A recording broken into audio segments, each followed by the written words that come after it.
we have a lot to go through. Or maybe it's a lot. We'll see. We'll see.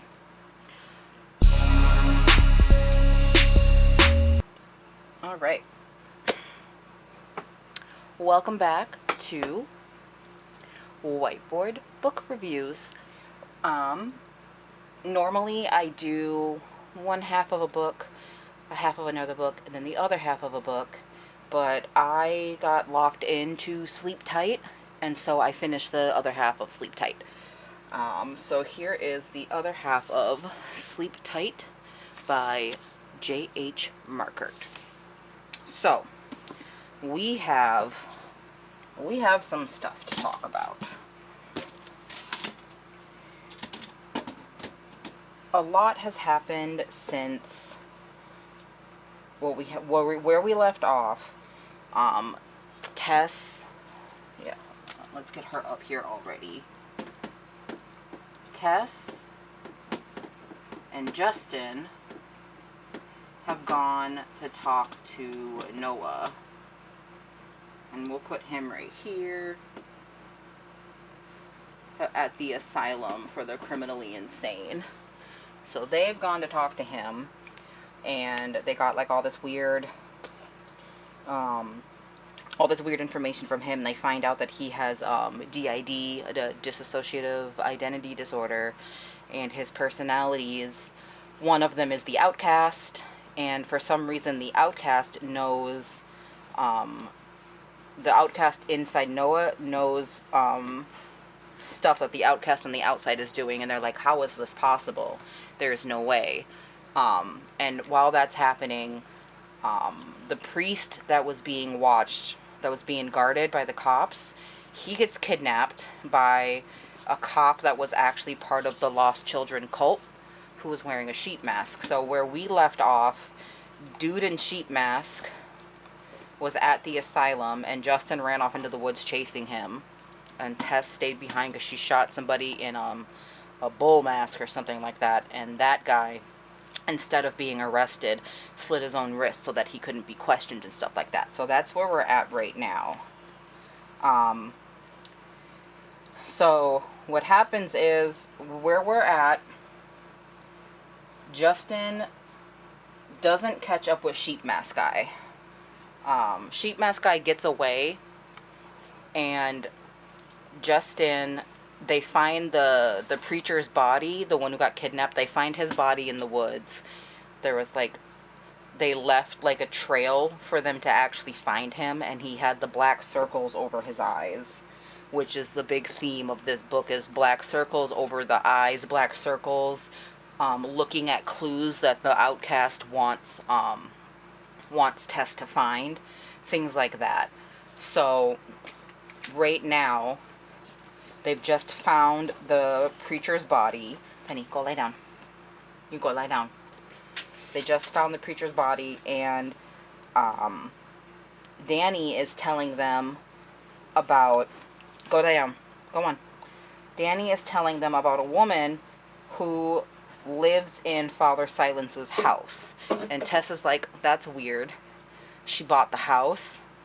And so Tess and Justin are now going to talk to this woman. This woman's name is Lisa. It's Lisa Buchanan, but I'm not spelling out Buchanan, so Lisa B. So Tess and Justin go talk to Lisa, and Tess is just kind of like, why did you buy this house? Like, you know everything that happened here, obviously. Why did you decide to live in somewhere where such horrible things happened? And Lisa talks about, like, well, my grandparents actually owned this house. It was a family house before Jeff Pritchard. That's who we need to put. Father Silence.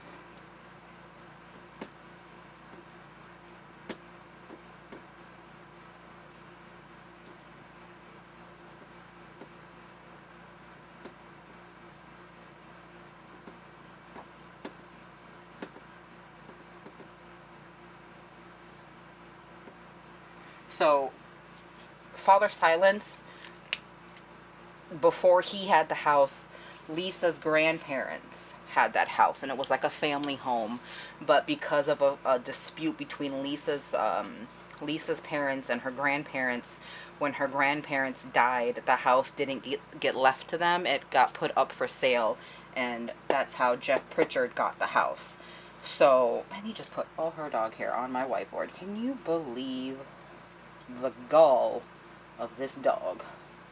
But, so Lisa's explaining about how, she just wanted her grandparents' house, and like she grew up visiting them all the time, and like she just remembered having such good memories here, and she wanted to renovate the house to show good memories. Like, and Tess is noticing around the house that it does look like a completely different house. Like, it looks like a southern mother's house now, not a house where kids had been kidnapped and tortured and then ultimately killed. It looks like an actual home now. So she's like, oh, okay. They find out that Lisa, and I don't even remember how this got brought up, but for some reason Lisa just kind of like trauma dumps on them. She was like, yeah, my grandpa was actually crazy, and like there's like the old folktale, the rumor going around the town, that he shot all the animals in his farm and then shot himself down the well. And Tess was like, I heard of that one. And Lisa was like, no, that was true. They're like, oh. And Lisa was like, yeah, my grandpa was convinced that all his farm animals were diseased, or had a disease, and he needed to put them out of their misery. And so he went and shot them all one by one. And then when he was done, he went over to the well on their property and shot himself in the head and fell down the well. She doesn't say what her grandma did or what her grandma was doing, because her grandma was very much there at the time. She doesn't say anything about that. She just says, yeah, this is what happens. Lisa mentioned that her family, her dad actually killed her mom and then hung himself. And Tessa's like, that's a lot of shit for one person to be going through. But me and Lisa's like, I just wanted to get my old family home back. And when I saw that it was up for sale, I saw the opportunity and I took it. And so they're like, fair. And as they're leaving, Tess gets to the car first. And she turns back and she sees Lisa had just whispered something in Justin's ear. Now, that makes her a little suspicious, because remember, Justin cheated on Tess. That's why there's been this whole tension between them throughout the book from the get-go. It's because she had, at the beginning of the book, remember, she kicked him out of the house because she caught him cheating, and he hadn't been living there for like a couple weeks or something like that. And so she sees Lisa, and Lisa apparently is a very beautiful woman, talking, like whispering to Justin. And when he gets in the car, she asks what she said, and Justin blatantly lies. And so Tess is like, feeling some type of way about it. So they go back to their hotel. Tess pops a fucking oxy because she's pill popping now. That's my big gripe with her about this whole book, is like, your daughter is missing and you need to be clear-minded. Why are you downing like damn near a bottle of whiskey to yourself and taking the pills? Like, it just doesn't, it's just not smart. In my opinion, this doesn't seem like the right time to be, in that mindset. But she does it. Justin is getting ready to leave. So, Lisa had said, come see me after midnight. I may be able to help find your daughter. Justin decided not to tell Tess because Tess is pretty hot-headed, even when she's not, under all the influences. And he doesn't want to make her worry or make her go do something stupid. So he's not going to tell her. He's going to go by himself and see, and just see what it is about. And he goes into, so they're in like the hotel rooms where they're connected by like a door. So he goes through the door to her side, and he sees the pills. He sees the little baggie of pills, and Tessa's already taken one. He can tell that she's taken one. He's remembered the signs from when she was on them before, and he like helped her detox. And he's pissed, but at the same time he's like, now's not the time to start a fight about this. And she tells him about how she took them from her dad's cabinet while they were there at the crime scene, all of that stuff. And she also tells him about God, oh, excuse me.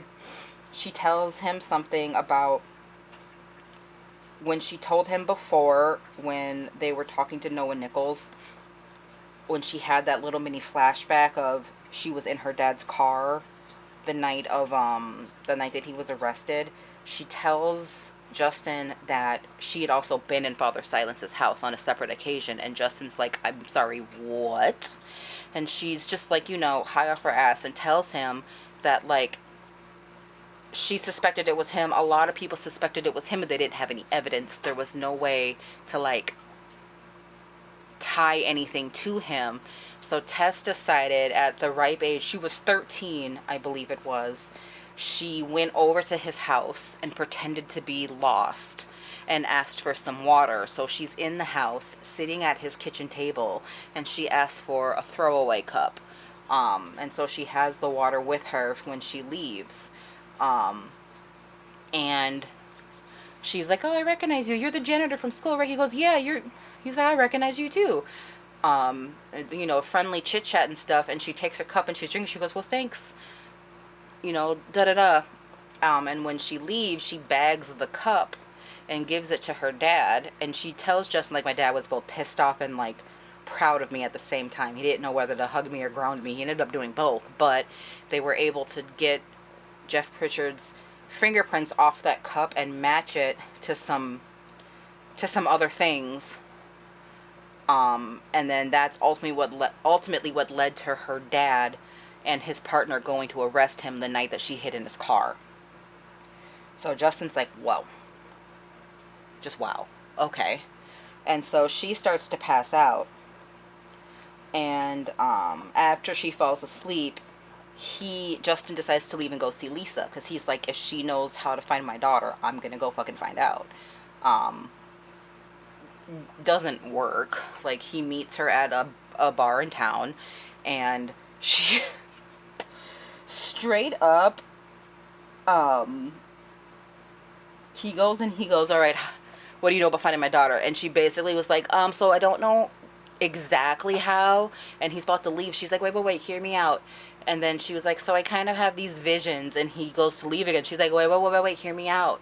I'm like clairvoyant, okay? And like, I'm like psychic. And he's like, I'm literally 2 minutes away from leaving. Are you fucking serious? And she's like, sometimes I see like visions and glimpses of things. And she was like, have you considered that maybe you couldn't find the outcast, this guy that took your daughter from flying or driving, because maybe he didn't do either of those? And Justin's like, if you don't speed this along. And she's like, what if he went by the river? What if he used a boat? And Justin is like, well, I mean, I guess I'll try. Like, that's pretty much it. But so that ended up working. So Justin has Danny check, and they end up finding a boat that was clearly the outcast, because the boat was littered with like instant print, like Polaroids of Julia and 2 other kids that had been kidnapped, of just instant print, like the floor was littered with them. And they're like, this has been here for like at least a day. So he's been here this whole goddamn time. And like Tess is like pissed off and freaking out. He's like, he's been here. My daughter has been here. And like, it's a whole mess. And Tess was like, Justin, how did you know to put this lead in? And that's when Justin tells her about going to see Lisa the night before. And Tess was like, she's pissed off, but not too pissed off, because like she gets it kind of. But so that's neither here nor there. They're at this point now where they're going to go back and talk to Noah again, because Justin's like, I know I can get through to him. Because remember, he's a psychiatrist. So he's like, I know I can get through to him, and I know I can figure out, because just Noah has 2 personalities. Yeah, we're going to have to, like, make a list of Noah's personalities. So there's Noah, and then there's the outcast. I believe it's Tom, Amelia, Steven, and then there's Oscar and Ruth. So Oscar and Ruth, they're the ones that they're trying to talk to. So Noah, okay, so Justin theorizes that Oscar and Ruth are the ones that were present while Noah was kidnapped by Father Silence with the other kids. So their goal is get Oscar and Ruth to come forward somehow, somewhere, some way. And so they're on their way there, and Justin's looking at this picture that Noah drew of Father Silence's house, but there's all these extra windows, like more than there should be and stuff. And Justin kind of figures out, because in each window there's a figure. And Justin realizes that each window represents one of Father Silence's victims, one of the kids that were kidnapped. To which he then realizes that the personalities that Noah has are each and every one of the kids that had also been kidnapped. So there's more than what's here, but these are the main ones that we see, that we talk to.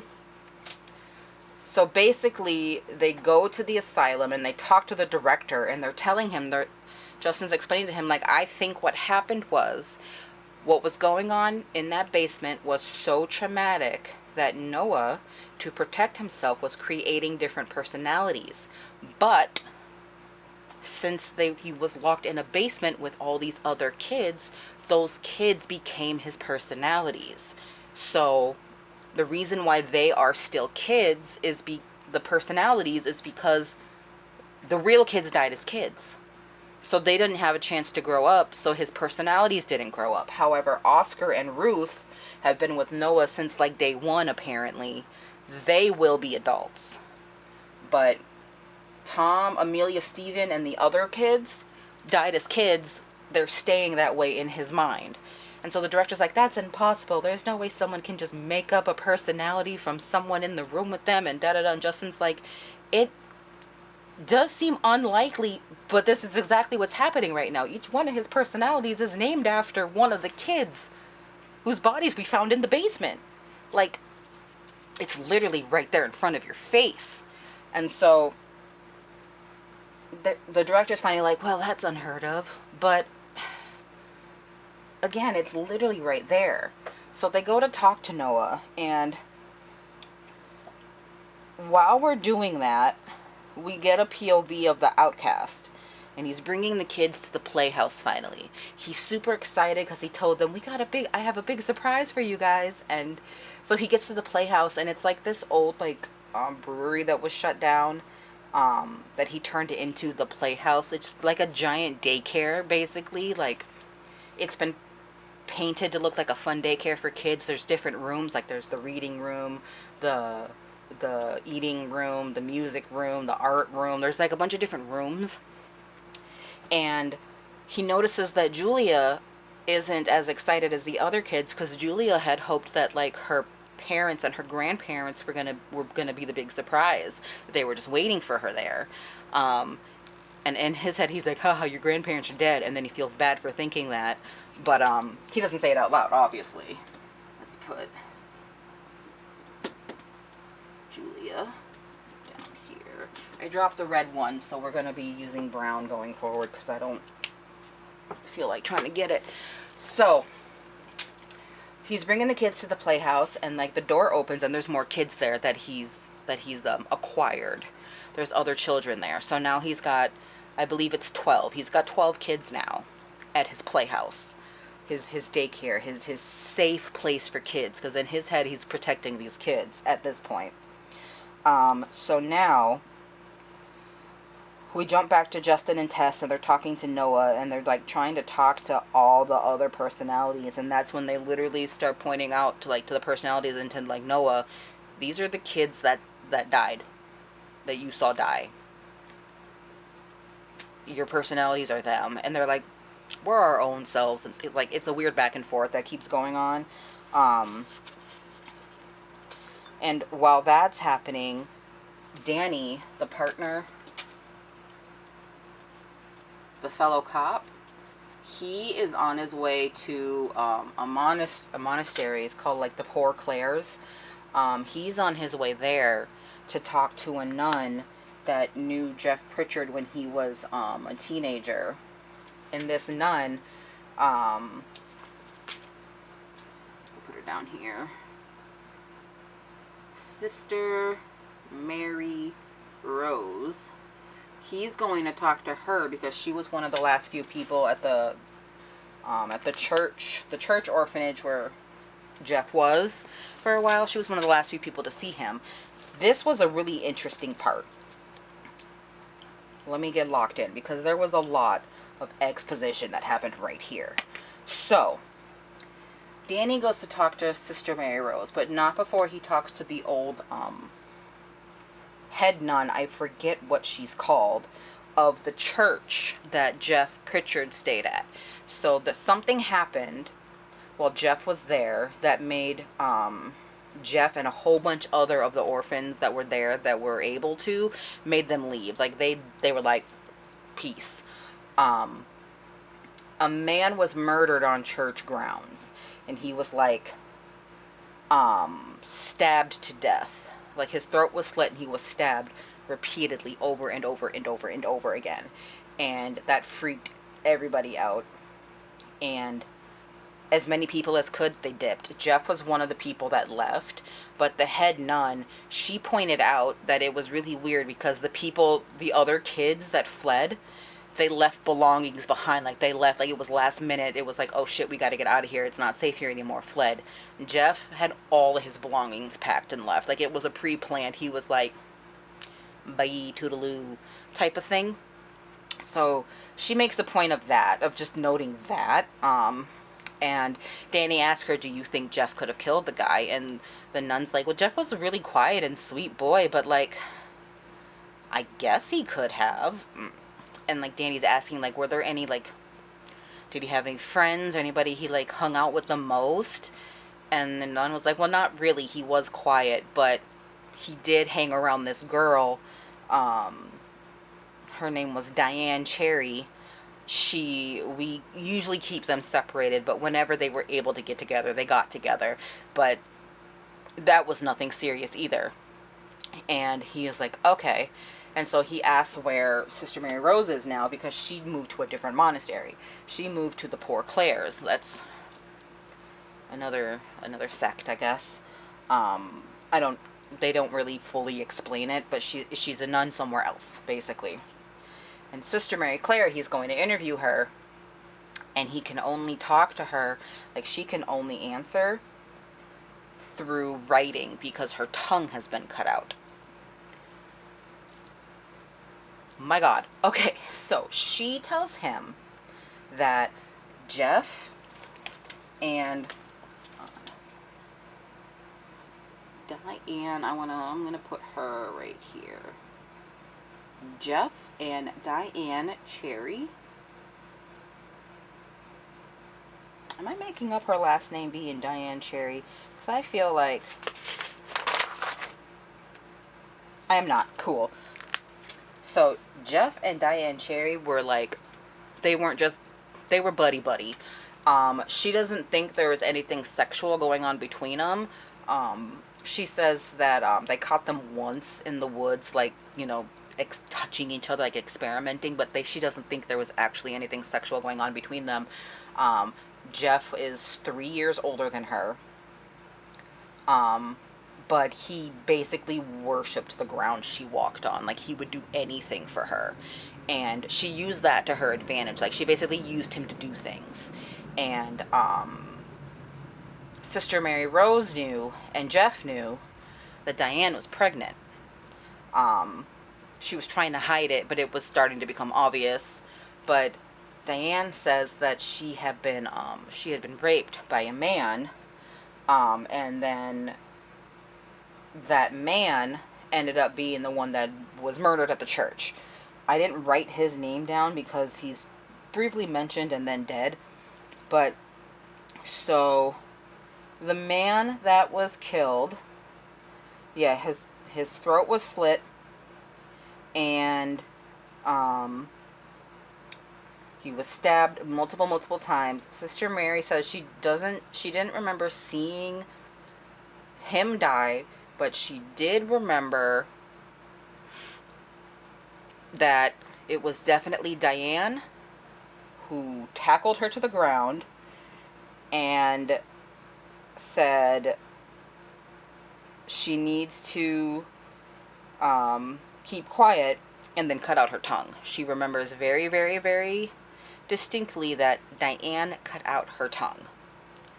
And she tells Danny that at the old church, Diane's room is still in the same condition it was when before the church closed down, because they saw it as like an unholy spot, or like a cursed spot, so no one would go in there and touch it or anything. So Danny's like, all right, I'm gonna go have me a look-see, basically, at this whole thing. So pause that for a second. Back to fucking Justin and Tess and the dumbass decisions that these two decide to make. So they're talking to Noah, talking to Tom and Amelia and Steven and all these other ones, and Justin's like, I really want to talk to Oscar, I really want to talk to Ruth. And they're like, they can't, they're locked in the ark. And Justin's like, who put them there? And they're like, Mother did. And they're like, but just Noah's mom is dead, so she can't hurt them anymore. And Tom is like, you're silly, Oscar's not afraid of Mother. And so now Tess and Justin are like, I think we need to speak to Oscar. Hey! Dogs are just so freaking naughty. Oh, man. Alright, so Justin and Tess, they realize they need to talk to Oscar. But Oscar is locked in the ark with Ruth. And so Justin gets this idea in his head. He's like, we should take Noah back to his childhood home, to the actual ark that his mom would lock Noah in. It's a closet that she wrote Noah's ark on it, and whenever Noah was being bad, she would lock him in that closet. Justin's like, we should take him there. And the director's like, no. That's you want to take the criminally insane patient out of the institute he is locked in. No.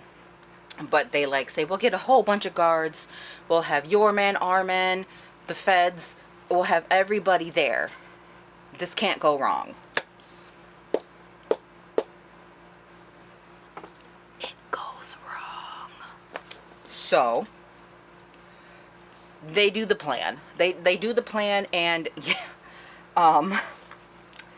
they get Noah to go up to his bedroom, to the ark, and he like breaks the door down, and that does metaphorically release Oscar. And it would turn out that Oscar is bad. Oscar is a bad guy in Noah's head. So Oscar immediately, well, first he takes one of the pack of cigarettes that Noah carries around, that Noah doesn't smoke, but he carries them for one of his personalities. It's Oscar. Oscar puts a cigarette in his mouth. He asks for a light, and when no one has a light, he's like, oh, well, that sucks, and then literally attacks everybody and escapes. So the thing they said wouldn't happen fucking happened. I'm just like, you guys, you fucking dumbasses. But okay, whatever. And so at that point, Tess gets a call from Eliza. So Eliza is Danny's wife. and Eliza is frantic on the phone. She's like, Danny's been shot. Oh my God, blah, blah, blah, blah, blah. She's like freaking out. Tessa's like, what the fuck? And so Danny, circle back to him, went to the church. This was the biggest fucking plot twist for me. I was like, wait a minute. So Danny goes to the church to go look at Diane Cherry's room. And first of all, this bitch was fucking crazy. Like, holy shit. So he goes into her room and it's dolls, dolls, dolls, dolls, dolls. Dolls everywhere. And on the wall in like red lipstick in giant fucking lettering it says, and I quote, "Mother loves you, sleep tight." And he's just like, the fuck? Like, imagine creepy dolls. They're not like super cute and like, oh my God, these are so cute. Those creepy old porcelain Victorian looking dolls. It's those type of dolls all over the place.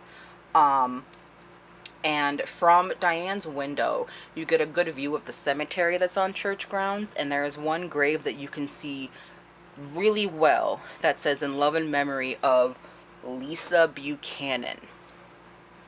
So what happens is Danny has his wife run the name Diane Cherry because she is a child, not a child psychologist, but she works in like social services for children and things like that.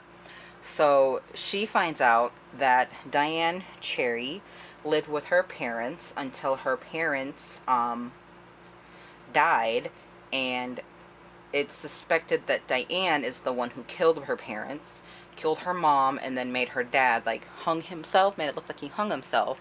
And then she went to live with her grandparents, the Buckners, I think is what it was. The Buckners is what Lisa said her grandparents' names were. So we're circling back to the big twist here is Diane and Lisa,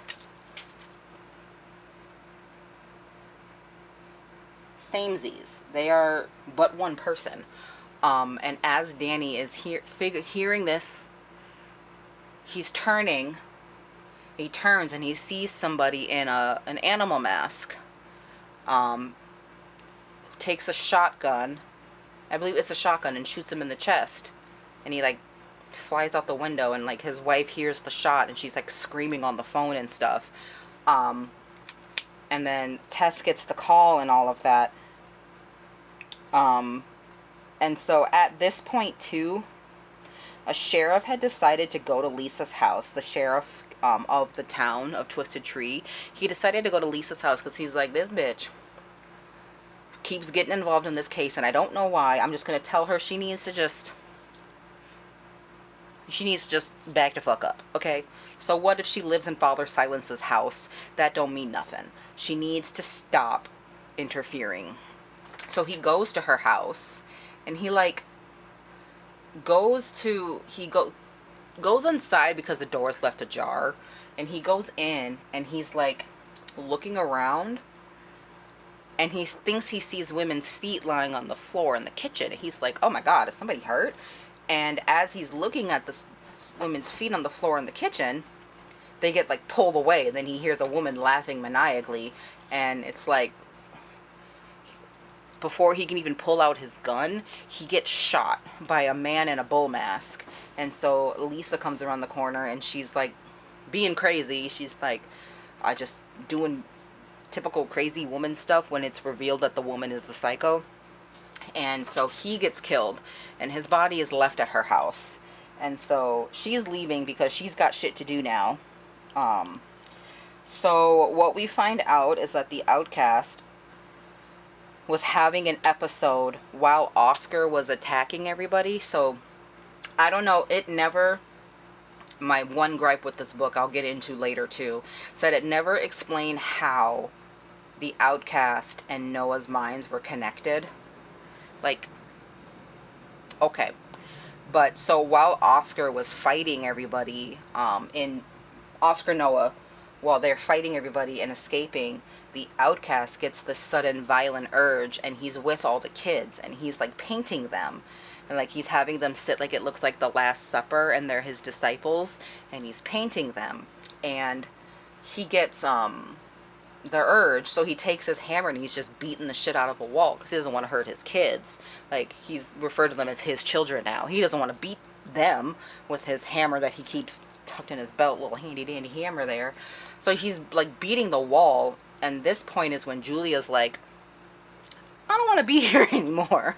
And like, one of the kids is like, don't try to run, you'll just get in trouble if you run. But he's really nice most of the time. And she's like, no, absolutely the fuck not. And so she tries to escape, but the place is built like such a maze that she gets lost. And the outcast catches her, and he puts her in the bad room, which is just a room, like a closet with no lights, a blanket and a pillow. And he's like, just 2 hours, and then you can come out and we can have cookies and it'll be okay, and lesson learned, right? And she's like almost crying, going, lesson learned. And he's like, don't cry, it breaks my heart.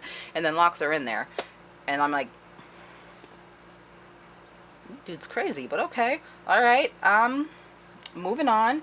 During this, we find out that he uses the fake name Benjamin Knowles to like do everyday normal people stuff so that he can blend in with society. And now he's going back to blending in with normal society. We get back to Tess and Justin, and they're getting a call that the Twisted Trees town priest was just the lost children. So people in Animal Mask just tried to kill the town priest, but the church's like musician or something just like saved him just in time. So they're going to the church to talk to the priest, be like, what happened? And the priest was like, I heard like noises and I came out.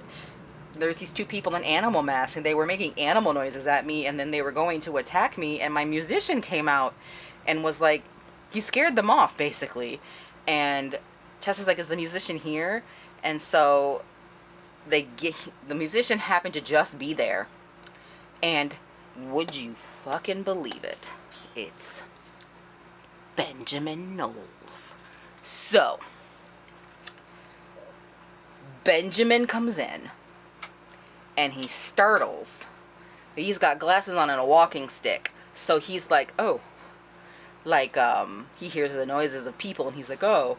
And the priest is like, this is Benjamin, he saved my life, this is Officer Tess, and so and so and so. And he's like, hi, it's nice to, and he's speaking really slow and halting, but he's like, it's nice to meet you.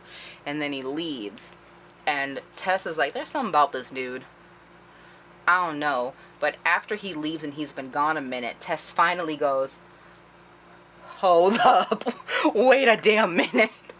And like, she realizes though he was talking the way he was so that he wouldn't stutter. Now remember, the outcast has a stutter, so he was talking the way he was so that he wouldn't stutter. And then she's like, holy shit, I think Benjamin's the outcast. And so now the cops are like, Father, you said you used to drive him home, right? You need to take us to his house right the fuck now. And so the priest is having like this existential crisis while he's taking them to his house, because he's like, I drove this man home all the time. He comes to the church. He goes to he sings at the church, and he's just like freaking out. And they're like, have you ever been in his house? Da da da. Because I get to the house and it's empty. And he's like, no, he always just said he can get into it by himself. But the house is a stage house. There's literally nothing inside. He goes, if only I had walked him to his door just like once. And Tessa's like, he probably would be dead. Like, I'm gonna be real with you. He'd probably be dead. But so now they're like, okay, so Benjamin is the outcast. All right then. So now they're trying to find Benjamin. And Justin gets a call from Oscar Noah. And Oscar's like, hey, if you want to talk, I need you to get some things for me, and I'll tell you where your daughter is. It's this thing again. And so he literally asks for a lighter or something to light with, gasoline, and a pack of Twizzlers. Justin's like, are you fucking serious? And dude's like, yeah. And so they meet back at Noah's house. So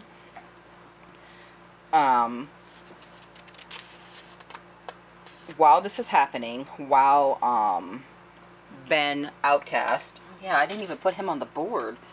Whoops. Ben.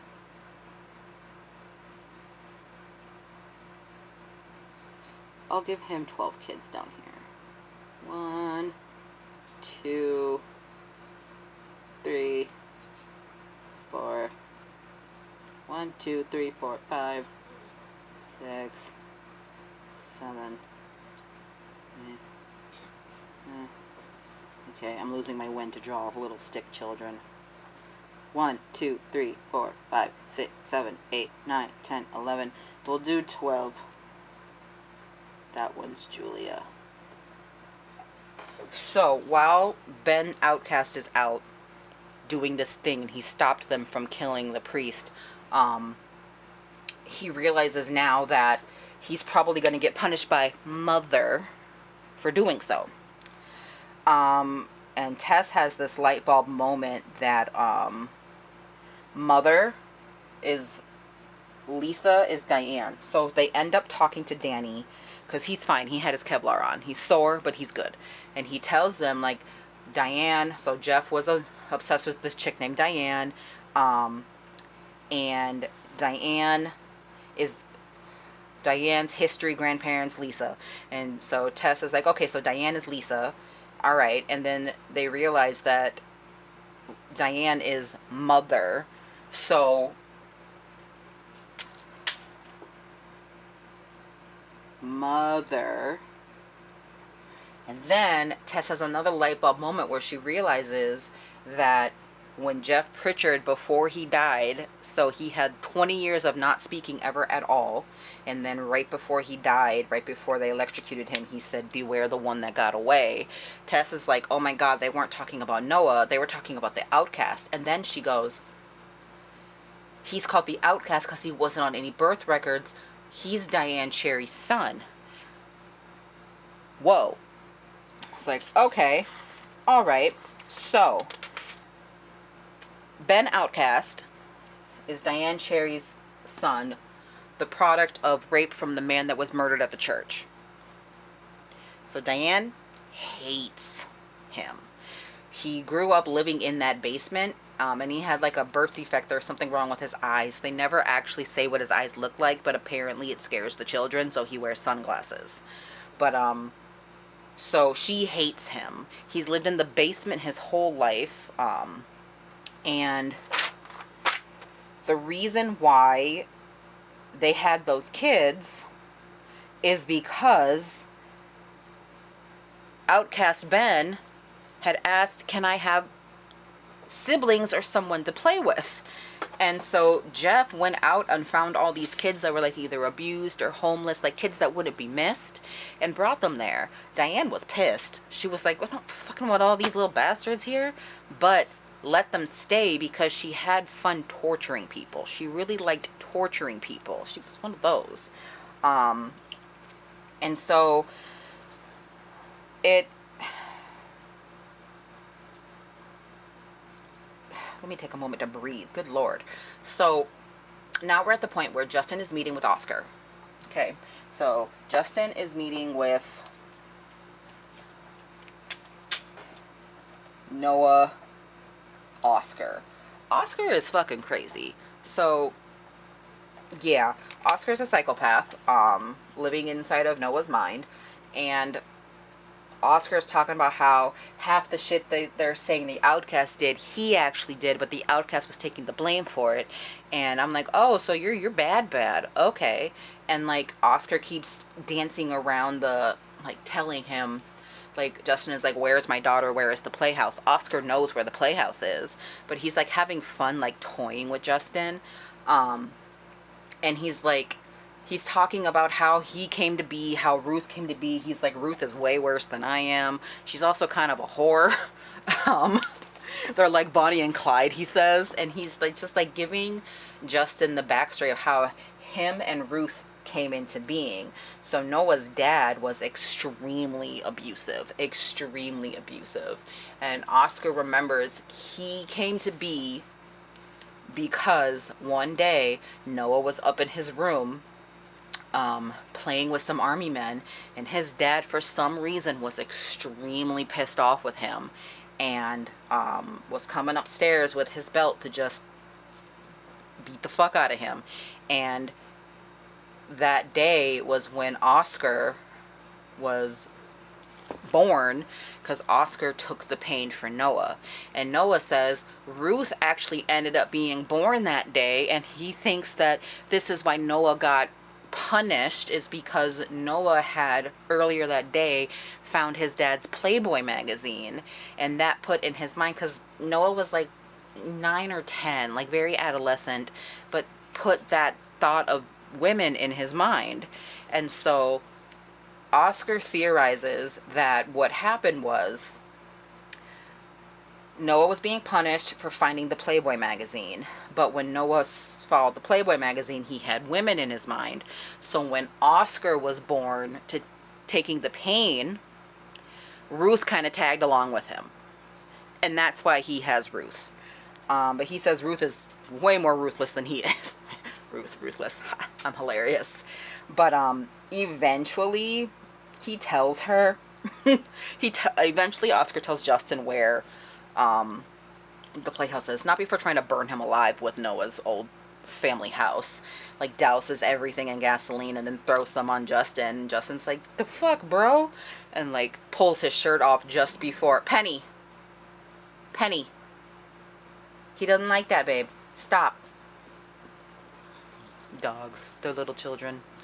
But, so Oscar takes Justin's keys to the rental that he had, and as he's driving off, he goes, oh yeah, this is where the playhouse is, and then leaves while the house is burning. They broke Justin's phone, so they're like, yeah, don't worry, someone will find you, smoke signals, and then drive off. And I'm like, they're funny at least, like, okay. So at this point, we now know that Benjamin Knowles is the outcast, is Diane's son that she fucking hates. Diane is Mother, who is the cult leader of the Lost Children, which is why the Lost Children gather in the woods around the house every month. It's not just because, it's because their fucking cult leader lives in the house. Oscar, okay, so the outcast Ben kind of knew by not letting the two lost children kill the priest that Mother was going to do something in retaliation.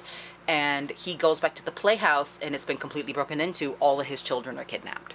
And he's like, no, this is the last fucking straw. He's like, not his kids. He's pissed. He's like, nope, Mother's not taking my kids. And he knows where they are because they're doing a ritual. It's the 3rd day of the month or something like that. And they think that Father Silence is the Messiah, that he's going to rise up on the 3rd day. I think that's what Jesus did or something like that. So they think that's what's going to happen with Father Silence. They even went so far as to kill a bunch of feds who were protecting his grave and exhume his body. And so Ben Outcast knows where they're going. And at this point, Tess and one of the detectives that have been with her, they go to the playhouse. They see that it's gone, it's empty. And then 2 of the lost children and the animal mask people show up, and the detective with her gets killed. She gets kidnapped, and while she's in the trunk of their car, mind you, while she's in the trunk of the car being taken to wherever she thinks she's being taken, she pops another fucking pill. She sends off some text messages because they didn't take her phone. She sends off a bunch of text messages that she hopes goes through, like, hey, being kidnapped, think I'm going here, this is crazy. Like, she sends off a bunch of messages telling them what's going on and all that jazz, but she takes a fucking oxy. And I'm like, just why? Right, Pennifer? So she does that, and I'm like, this bitch. For real. See, even Penny's astounded by this shit. So they get to this place, and it's like it's like an old like amusement park that's been like abandoned forever. And they bring her to where Father Silence's body is, which is covered by a white sheet. And their thought process is they, because Mother, Diane, she knows that Tess is the reason they got caught. Because while Tess was up there pretending to be a lost kid getting some water, Mother was in the basement with all the kids, the missing kids, threatening them, making sure they didn't make a sound. And so she knows that Tess was the reason they got caught in the first place. So their thought process is, if we kill her, like kill her and put her blood on his body, he'll come back to life. She wants to sacrifice the 12 kids too, because she's like, fuck them kids, basically. So that's their thought process. And now we're at like a turning, we're at like a point now. So we find out, it's like through Benjamin's memory, like his recollections, we find out that yeah, all the kids were only there because Ben asked for friends to play with, so Father Silence kidnapped them. Tess had been killing like homeless like adults before this. She had been or not Tess, Diane had been kidnapping like homeless like adults before and torturing them until they die. And then Father Silence kidnapped these kids so that outcast Ben had friends to play with, and Tess was pissed off by that, but she was torturing them too. And the reason why they were poisoned to death is because Jeff, Father Silence, wanted them to die quick, not slow, the way Tess wanted them to die. Or Tess, Diane, Mother, Jesus. Tess is the good guy kind of drug addict. But so that night there is an additional thing that happened with Tess. So remember, Tess was in the car when her dad went to arrest Father Silence. She gets out of the car and she sees a figure escaping. So what was happening was, while Father Silence was being arrested, and while her dad was arresting Father Silence, his partner was checking on Noah, the outcast had slipped out a window in the basement. And Mother had slipped out too, but nobody saw her. Tess saw the outcast running into the woods, and he had on a mask because of his eyes. So he takes off in the woods, and she's like, oh, hell no. So she follows, because she's like, why is this kid running? My dad is literally here to help him. So she goes after him. And so they get to a point where they're finally face to face. She's like, why are you running? My dad is a cop. He'll help you. And the outcast is like, stuttering and trying to speak and being like, no, I can't go, or like he can't help me, things like that. And the mask comes off and she sees his eyes, and he's still stuttering, but he's like, I can't, like, they're not there for me, blah blah blah. And while they're talking, they hear laughter behind them, and it's two teenage boys, or it's two boys from Tessa's high school and a girl. And the girl is looking like upset, and the dudes are laughing, and the girl wants to go home, but the dudes aren't letting her. Weird. It's like really weird, typical high school bully shit. Like, the two dudes are jocks, and so just out of left field, these two the two jocks all of a sudden decide they want to beat up the outcast. And then they had drugged the girl that they were with, so they were gonna rape her, and then they decided they want to rape Tess too. And so the outcast doesn't like when people do bad things. So like when bad people do the bad things, he does the bad thing. And he had a hammer in his jean pocket. He took it out and just beat the fuck out of one of the guys. And then Tess took the hammer from him and continued to do it. And then they did it to the other guy. And then the girl that was with them, who was about to be assaulted, she took the hammer and did it too. And then Tess turns to the girl and goes, go home, don't tell anybody about this. And she doesn't tell anybody about it. She goes home. And so the dude, outcast Ben, she doesn't know that's who that is. He puts the mask back on. He says, you should go.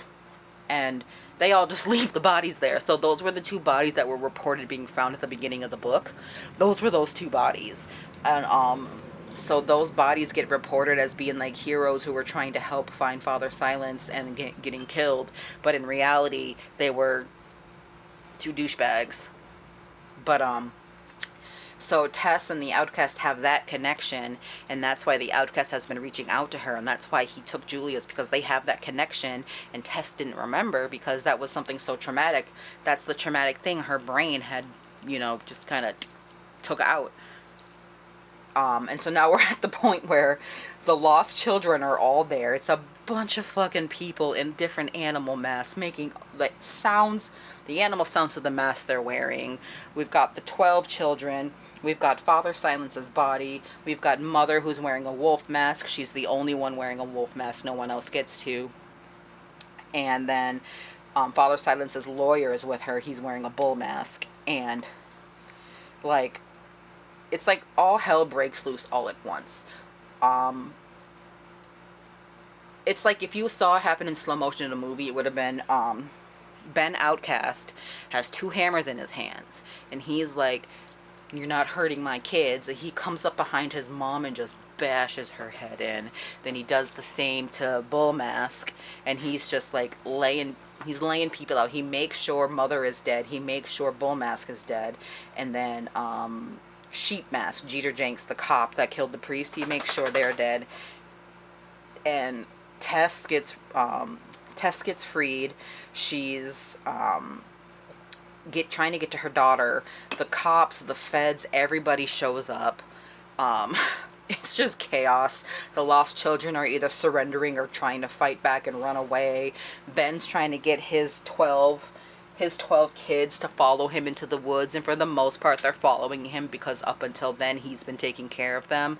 Julia ends up separating and going with her parents because those are her parents. And there's like this big standoff where Tess follows Ben the outcast and the 11 children into the woods, and the feds are following them and the lost children are following them, and Ben is realizing that there's no way he can get his children out of here safely. So he tells them all to lie on the ground and cover their eyes, cover their ears, close their eyes. And he raises his hammers like they're guns, and the feds just Swiss cheese him. And a bunch of the lost children members also get shot. They either get shot or they surrender. And from there, it's kind of like how it ends. Kind of. The 11 children get placed into foster homes and stuff like that because they were all homeless. So they get placed into foster homes, or family members that want them find them, is literally how it's phrased, which is really sad. And then we get an epilogue. We get a 6 months later epilogue where Tess and Justin, they're back together working through their problems. And they're doing good. Julia, for the most part, is okay. At night, she still has nightmares about the lost children and being kidnapped and all of that, but during the day, she's fine. They're keeping her on a very tight leash, like they do not let her out of her sight. They're still kind of traumatized by that, but day by day, they're getting used to letting her have a little bit more freedom, especially since she started to get annoyed by it too. And that's where that is. Justin gets a random ass postcard from some random city. I think it's the Golden Gate Bridge. I think it is. And on the back is a little note from fucking Oscar and Ruth saying, "Hey, don't worry, Noah's being taken care of. We're having a lot of fun, but don't worry, we don't plan on being caught." And that's how the book ends. I was like, damn. Okay, so now that was Sleep Tight. I enjoyed it.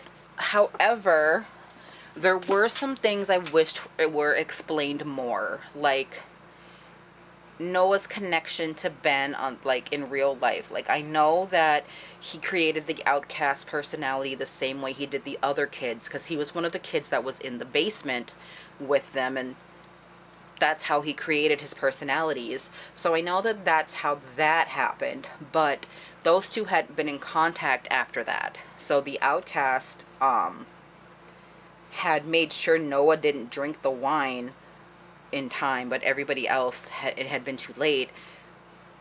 And so they all died. Noah just got a little bit sick, but Other than that, they have no other connection. They did not see each other. Well, that might not be true. There was a priest that was seeing them, that was going to visit Noah every Friday, that they suspect was the outcast. But other than that, the connection that they have. So when the outcast did something out in the world, Noah in the asylum knew about it as it was happening.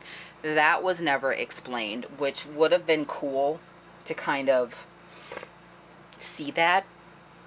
The weird, it was just, okay, there was just some parts that weren't answered. Like Diane's whole mother loves you, sleep tight thing. Where did that come from? Just random little things that I wish could have been wrapped up a little bit neater. But this book also has potential for a freaking sequel, or a sequel where Justin and Tess now have to go after Noah Oscar Ruth and like bring him back, since he's an escaped asylum person.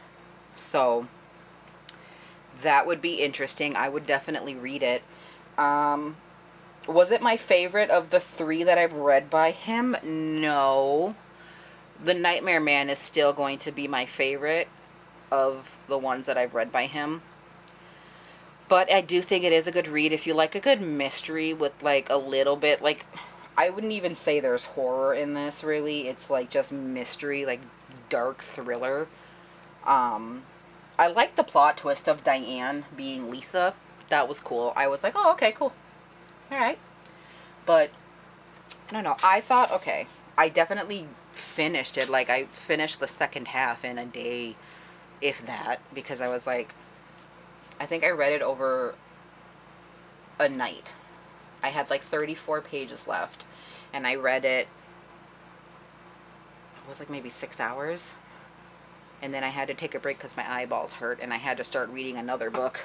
But I highly recommend. I enjoyed it. I do like the way J.H. Markert, I like the way he writes. I like his writing style and like his characterization. Like, you either really like a character, you really hate a character, you really feel bad for a character. So his writing style is really good. Next week, I will be reviewing part 1 of The Works of Vermin. And deciding what I'm going to be reading next. So right now I just have the 1 book, but we will figure out what I'm reading after that. I hope you enjoyed my review of Sleep Tight by J.H. Markert. You guys have a good night. Bye-bye.